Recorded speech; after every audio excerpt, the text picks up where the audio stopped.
Todas as estatais brasileiras, as empresas públicas estão lotadas de procedimentos escusos, de ações políticas mancomunadas com seus executivos e servidores fixos, importante chamar a atenção para isso, em atos criminosos, lesivos ao interesse público, lesivos aos cofres públicos, lesivos a essas mesmas estatais.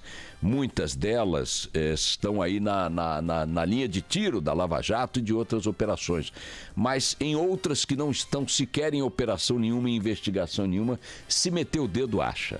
Porque a realidade do Estado brasileiro é a realidade de um Estado corrupto, de um Estado espoliador e de um Estado ineficiente. Esse é o tripé sobre o qual se assenta o Estado brasileiro. Ele é espoliador, ele expolia a sociedade através de extorsão tributária para não entregar serviço nenhum, portanto ele é ineficiente, e para ficar com uma parte do que ele expolia no bolso de seus agentes e dos políticos que lhes dão respaldo. O Estado brasileiro, portanto, é espoliador, é corrupto e é ineficiente. Ponto. E é o nosso maior inimigo. Nós teremos condições de superar as crises políticas, eu não tenho nenhuma dúvida. Nós teremos condições de atravessar as crises econômicas, não tenho nenhuma dúvida. Teremos condições de reduzir, de condicionar, de subordinar o Estado brasileiro à sociedade? Não. Não vejo esse horizonte num prazo aceitável. O Estado brasileiro ganhou uma tal força, um tal poder, um tal acúmulo de privilégios, de leis, de garantias, de inamobilidades, de não me toque, não me tire, não me mexa. Você dá um flagrante contra um agente público, o processo para ele sofrer uma punição é infinito, quando sofre ela é irrisória e é banal, tira daqui, bota dali, ele continua conspirando contra o interesse público. Esse é o Estado brasileiro.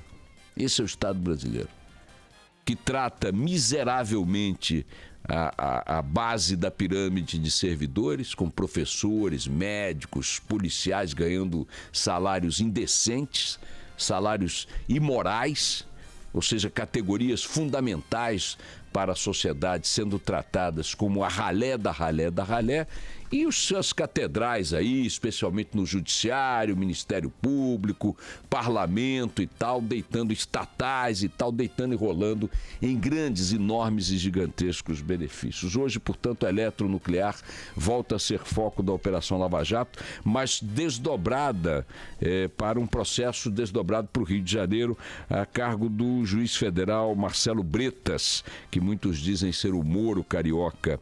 Essa etapa da Operação Lava Jato, esse desdobramento da Operação Lava Jato relativo à eletronuclear, volta a colocar provavelmente na cadeia o almirante Otton Luiz Pinheiro, que era o presidente da eletronuclear, acusado de ter recebido 4 milhões de reais de propina, e envolve os políticos Romero Jucá, Renan Calheiros e Edson Lobão, todos do PMDB. São 10 mandados de prisão, um número significativo de mandados de prisão sendo cumpridos no Rio e em Porto Alegre. Daqui a pouco a Polícia Federal dará os detalhes dessa operação. Mas o que eu queria mesmo conversar com vocês é uma reportagem que está hoje no Globo, assinada por minha querida amiga Miriam Leitão. A Miriam fez uma reportagem no Globo que tem a colaboração também dos repórteres Isabel Braga, Letícia Fernandes e Jailton de Carvalho, que justificou a manchete principal do jornal Carioca. E essa manchete diz assim: Temer aconselhou Cunha a renunciar à presidência da Câmara. Michel Temer aconselhou Cunha a renunciar à presidência da Câmara. Esta revelação de Miriam Leitão coloca um pouco de luz sobre aquele encontro clandestino, secreto, fora de agenda, que o Temer e o Cunha tiveram na casa oficial do Temer, o Palácio do Jaburu, no domingo retrasado, se não me falha a memória, ou domingo passado. Dia do jogo da decisão da Libertadores da América, dia de jogo na Euro, na Eurocopa, todo o país inteiro cuidando do fim de semana, ali do finalzinho do fim de semana, olhando para a televisão, ajeitando as coisas para segunda-feira, e o Temer sorrateiramente, né, naquele momento, exatamente ele sai do caixão para começar a sua vigília noturna, recebe a figura de Eduardo Cunha na sua casa, fora de agenda, sem anunciar ao público, como se um presidente da República pudesse, num ambiente oficial, num encontro dessa natureza, não dar-lhe visibilidade. Não só não lhe deu visibilidade, como ficaram tentando negar a existência desse encontro de uma forma ainda mais suspeita, né? O Cunha negou até a morte, e o Temer negou até que viu que não tinha mais como negar e passou a confirmar. Não ficou claro o que possa ter justificado a reunião secreta de um presidente que diz defender uma nova etapa moral para o país, com um deputado nas condições jurídicas, policiais, criminais do senhor Eduardo Cunha. Simplesmente não se justifica. Tanto quanto não se justificaria receber qualquer outro criminoso ou qualquer outra figura na mesma situação em outro campo que não o da política, supondo que fosse um empresário respondendo ao mesmo tipo de processo, diante das mesmas evidências, dos mesmos crimes. Seria razoável o presidente recebê-lo clandestinamente?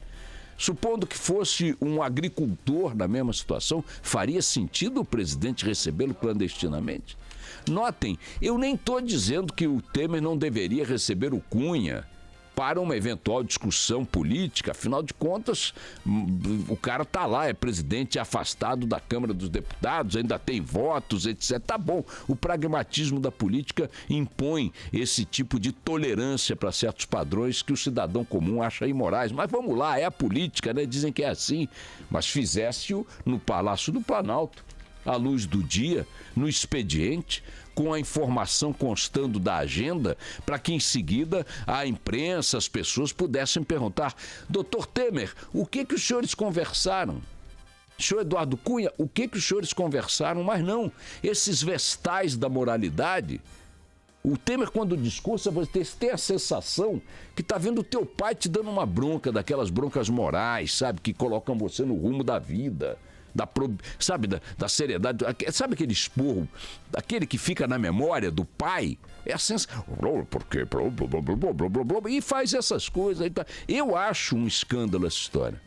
Os analistas políticos preferem pegar o fato político, eu prefiro pegar o fato moral, porque para mim ele diz tudo do que são os homens que fazem a política nesse país, apesar de seus discursos. E o que disse o Cunha, segundo Miriam Leitão e o Globo, para o presidente interino Michel Temer, que estava inseguro, que estava com medo de que sua filha Daniele e sua mulher Cláudia Cruz viessem a ser presas pelo juiz da Lava Jato, e Cunha, solidário, deu um tapinha nas costas e aconselhou, segundo a reportagem, que Cunha renunciasse.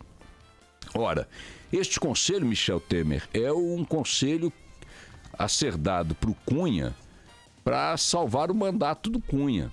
Porque, segundo todas as interpretações, se ele tem alguma possibilidade ainda de salvar o seu mandato da cassação em curso na Câmara dos Deputados, essa possibilidade é a renúncia, que criaria um ambiente menos tenso em torno do Cunha e criaria a possibilidade de uma eleição para um novo presidente da Câmara que conciliaria todos os interesses das bancadas hoje naquela casa do Congresso Nacional. Então, no meu entendimento do que eu estou lendo, o presidente da República reuniu-se clandestinamente com um réu do Supremo Tribunal Federal em vários processos criminais, com um homem suspeito da mais pesada corrupção explícita na vida pública brasileira, fez esta reunião em sua casa num domingo à noite para que ela não fosse descoberta pela opinião pública, e nesta reunião deu um conselho conveniente ao senhor Eduardo Cunha, e me pergunto se igualmente conveniente para a sociedade brasileira. Porque se há uma coisa que a sociedade brasileira certamente estranhará muito, é se o mandato do senhor Eduardo Cunha for preservado. Estou pouco me lixando se ele vai renunciar à presidência da Câmara dos Deputados ou se jogar do alto da torre do Congresso. Estou pouco me lixando se ele vai ser preso sozinho ou se a mulher e a filha vão juntos também. Não faz nenhum sentido que, diante da quantidade de crimes atribuídos a essa figura com provas, ele escape do mandato, da cassação e da prisão.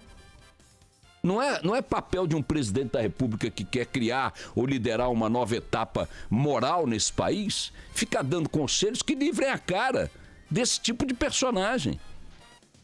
E mais, só para concluir, para quem gosta muito de ficar enchendo o saco, dizendo que a Lava Jato foi uma conspiração contra o PT e continua sendo, eu pergunto, e o Cunha? Maior inimigo de Dilma no Congresso Nacional. Vai pro pau daqui a pouco. O relatório do Conselho de Constituição e Justiça, da Comissão de Constituição e Justiça, sobre os recursos apresentados por Cunha, com 17 questionamentos à decisão do Conselho de Ética que encaminhou sua cassação, vai ser lido hoje pelo relator Ronaldo Fonseca, do PROS. Eu não sei o que significa PROS, vá PROS diabos que os carregue, pouco me importa, mas parece que esse Ronaldo Fonseca é muito ligado ao Cunha, aliado e tal.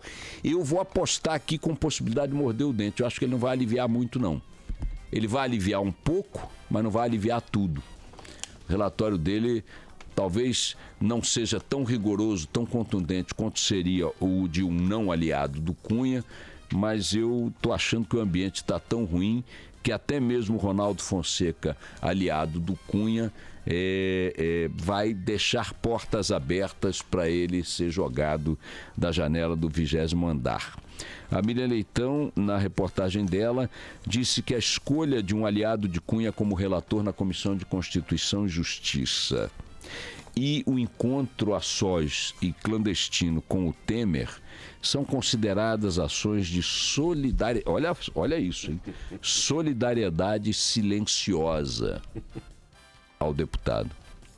Como assim solidariedade silenciosa? Que o senhor Ronaldo Fonseca seja um solidário silencioso, estou pouco me lixando, repito. Mas que o presidente da República o faça é inaceitável. Se ele quer ter solidariedade a Eduardo Cunha, que ele tenha a hombridade de manifestá-la em público. Porque esse é um dever que o cargo que ocupa e pretende ocupar efetivamente lhe impõe. É o mínimo, né, Temer? Vamos lá.